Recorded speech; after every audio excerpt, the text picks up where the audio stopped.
सेना प्रमुख के बयान की, जिसने पाकिस्तान को हिलाकर रख दिया है।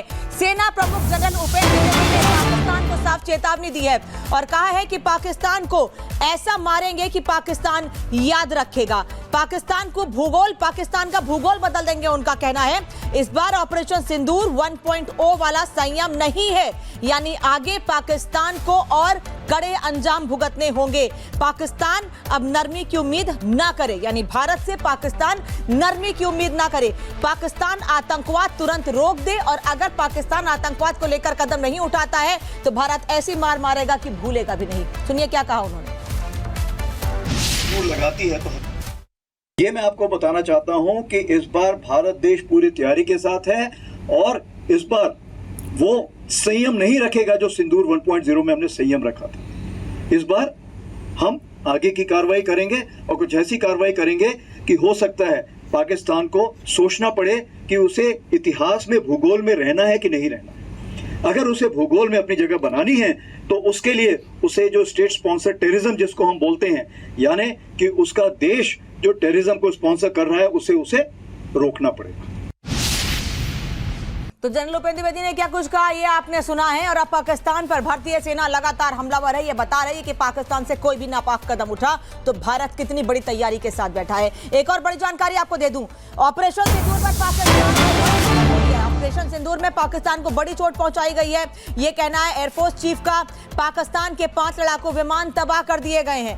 पाकिस्तानी F-16 के हैंगर को उड़ा दिया गया, साथ ही पाकिस्तानी अवाक्स विमान भी तबाह कर दिए गए हैं, ये एयरफोर्स चीफ ने साफ कहा है। पाकिस्तान में 300 किलोमीटर भीतर हमला किया और उसके निशान अभी तक पाकिस्तान में मौजूद हैं। पाकिस्तान अभी भी उन जगहों की मरम्मत नहीं करा पाया है जहां भारत ने बड़ा नुकसान ऑपरेशन सिंदूर के दौरान किया था। एयरफोर्स चीफ का क्या कहना है, सुनिए।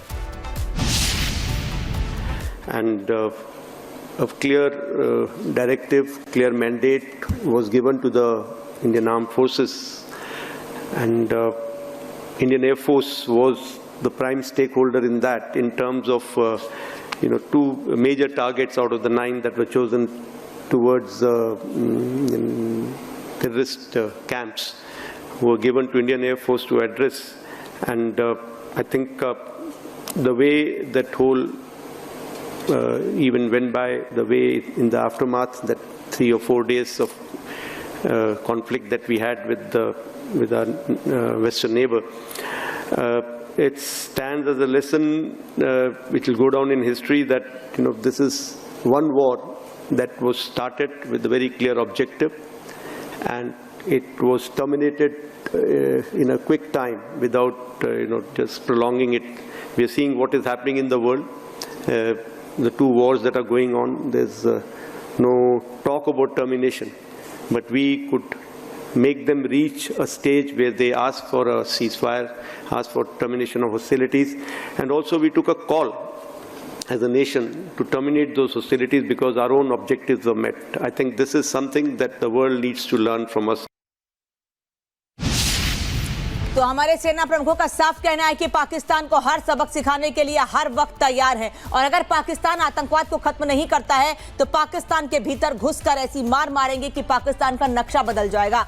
यहां तक कहा जा रहा है कि पाकिस्तान आतंकवाद को खत्म कर दे, भारत ने पूरी तैयारी कर ली है और ऑपरेशन सिंदूर 1.0 की तरह नरमी नहीं बरती जाएगी इस बार। ये 2 तस्वीर इस वक्त आपको दिखा रहे हैं कि कैसे पाक आर्मी चीफ ने राजस्थान के श्री गंगानगर में यह साफ कर दिया है कि हमारी सेना पूरी तरह से तैयार है। श्री गंगानगर की सीमा भी पाकिस्तान से लगी हुई है और ऐसे में उस जगह से ये बड़ा ऐलान करना ये बताता है कि भारत पाकिस्तान से सटी हुई सीमाओं से पाकिस्तान को जवाब दे रहा है। पिछले दिनों कच्छ से रक्षा मंत्री राजनाथ सिंह ने पाकिस्तान को जवाब दिया था और बताया था भारत कितना तैयार। अब सेना प्रमुख भी बता रहे हैं कि भारत ने क्या तैयारी कर रखी है। गुरसिमरन इस वक्त हमारे साथ जुड़े हुए हैं। गुरसिमरन, चाहे रक्षा मंत्री हो या सेना प्रमुख, ये बता रहे हैं बॉर्डर से पाकिस्तान को कि आतंकवाद खत्म कर दो, नहीं तो ऑपरेशन सिंदूर 1.0 से बड़ा अंजाम भुगतने के लिए तैयार रहो। देखिए, स्वाभाविक तौर पर पाकिस्तान को मुंहतोड़ जवाब जो है वो दिया गया है ऑपरेशन सिंदूर के दौरान। और अब आज अगर बात करें सरहद से, जहां एक तरफ भारतीय सेना प्रमुख जनरल उपेंद्र द्विवेदी बोल रहे थे, वहीं देश की राजधानी से एयर मार्शल एपी सिंह ने भी पाकिस्तान का बही खाता जो है वो बता दिया कि किस तरह ऑपरेशन सिंदूर के दौरान पाकिस्तान को निस्तनाबूद किया गया। बात अगर सबसे पहले सरहद की करें, जहां जनरल उपेंद्र द्विवेदी मौजूद थे राजस्थान के गंगानगर में। ये गंगानगर और राजस्थान का वही सरहदी इलाका है जहां पाकिस्तान ने ऑपरेशन सिंदूर के दौरान नापाक हरकत करने की कोशिश तो की थी, लेकिन फिर जो उसे जवाब मिला उसके बाद पाकिस्तान जो है घुटनों पर आया। और डीजीएमओ लेवल बातचीत के दौरान पाकिस्तान ने कहा कि अब जंगबंदी भारत को कर देनी चाहिए, वो इतना ज्यादा मजबूर हो गया था। और आज बिल्कुल साफ पाकिस्तान को बता दिया है उन खबरों के बीच जहां पाकिस्तान अपने आतंक के कैंप एक बार फिर सेट कर रहा है। आर्मी चीफ ने कह दिया है कि भारत जो है, जो संयम ऑपरेशन सिंदूर 1.0 के दौरान बरता गया था वो नहीं रहेगा, यानी कि भारत पाकिस्तान के सैन्य ठिकानों पर भी हमला करेगा। उन्होंने कहा कि अब पाकिस्तान अगर ये सोचता है कि वो अपनी इसी नीति के साथ आगे बढ़ेगा तो उसे ये भी सोचना है कि अगली बार अगर जंग हो तो वो भूगोल में वो रहेगा कि नहीं। आप समझिए कि इससे मतलब क्या था कि भारत इस तरह का प्रहार करेगा कि पाकिस्तान का नामो निशान नहीं रहेगा। और उन्होंने कहा भारतीय सेना के जवानों से कि आप तैयार रहिए, भगवान ने चाहा तो बहुत जल्द आप लोगों को मौका भी मिलेगा। यानी कि भारत की तैयारी पूरी है, पाकिस्तान की गतिविधियों पर भी भारत की नजर है। वहीं दूसरी तरफ जब राष्ट्रीय राजधानी की बात करें, वहां एयर मार्शल एपी सिंह ने यह बताया कि पाकिस्तान के हवाई जो हमला था उसे भारत ने किस तरह से निस्तनाबूद किया। 4 से 5 जो फाइटर जेट्स थे, जिनमें कि F-16 और उसके अलावा GF-17 जैसे लड़ाके जहाज थे, उन्हें पूरी तरह से निस्तनाबूद किया। पाकिस्तान के HQ-9 सिस्टम को ध्वस्त किया गया, surface to air missile SAM system को ध्वस्त किया गया। उसके अलावा कई पाकिस्तान के कंट्रोल और कमांड सेंटर जो हैं वो पूरी तरह से भारत की तरफ से तबाह किए गए। हैंगर्स में खड़े पाकिस्तान के GF-17 और F-16 जो हैं उन्हें भी भारत की तरफ से नुकसान पहुंचाया गया। और इतिहास में सबसे लंबी दूरी की जो मारक क्षमता से किसी टारगेट को हिट करना, वो भी भारतीय वायुसेना ने किया, जब 300 किलोमीटर के करीब जो टारगेट था उसे भारत की तरफ से ध्वस्त किया गया। तो आप समझिए कि इन दो जो बयान आए हैं इनका एक बड़ा मतलब भी है और एक मकसद भी है। मतलब ये है कि भारत कितना तैयार है और मकसद ये है कि दुश्मन को बताना कि आखिरकार तुम कहां हो और हमारी तैयारी किस तरह से है, ताकि दुश्मन ये समझ जाए किसी भी नापाक हरकत से पहले कि उसका अंजाम जो है। और रक्षा विशेषज्ञ मेजर समरपाल तूर इस वक्त हमारे साथ जुड़ रहे हैं। सर, स्वागत है आपका। रक्षा मंत्री राजनाथ सिंह ने कच्छ से बताया कि भारत की क्या तैयारी है। हमारी सेनाएं बता रही हैं तमाम सीमाओं से और दिल्ली से भी कि भारत ने आतंकवाद को खत्म करने के लिए जो बीड़ा उठाया है वो पाकिस्तान को सबक सिखाकर ही खत्म होगा। देखिए अनामिका, ये अभी जिस तरीके से जो बयान आ रहे हैं, देखें ऑन ग्राउंड हमें कम से कम 3-3.5 महीने लगे हैं ऑन ग्राउंड इंटेलिजेंस को प्राप्त करने के लिए और कंफर्मेशन देने के लिए कि कितने एग्जैक्ट इनके एयरक्राफ्ट्स बर्बाद हुए हैं, कौन से टाइप के बर्बाद हुए हैं। तो देखिए इस पे बहुत ज्यादा एफर्ट लगता है। ये जो स्टेटमेंट्स हमारे जो प्रोफेशनल आर्म्ड फोर्सेस है वो कैजुअल स्टेटमेंट्स नहीं होती हैं। दे स्पीक लेस, कम बयान देते हैं, पर जो बयान दिया जाता है वो पूरी पुष्टि और ऑथेंटिकेशन के साथ दिया जाता है। पॉइंट नंबर 2, जिस तरीके से न्यू लोकेशंस पे ये आतंकवादी तंजीमें अपने जो न्यू सीमेंट और कंक्रीट स्ट्रक्चर की बिल्डिंग्स बना रहे हैं, तो वो हम सैटेलाइट के जरिए, लाइव फीड के जरिए हमें इनकी लोकेशंस पता है।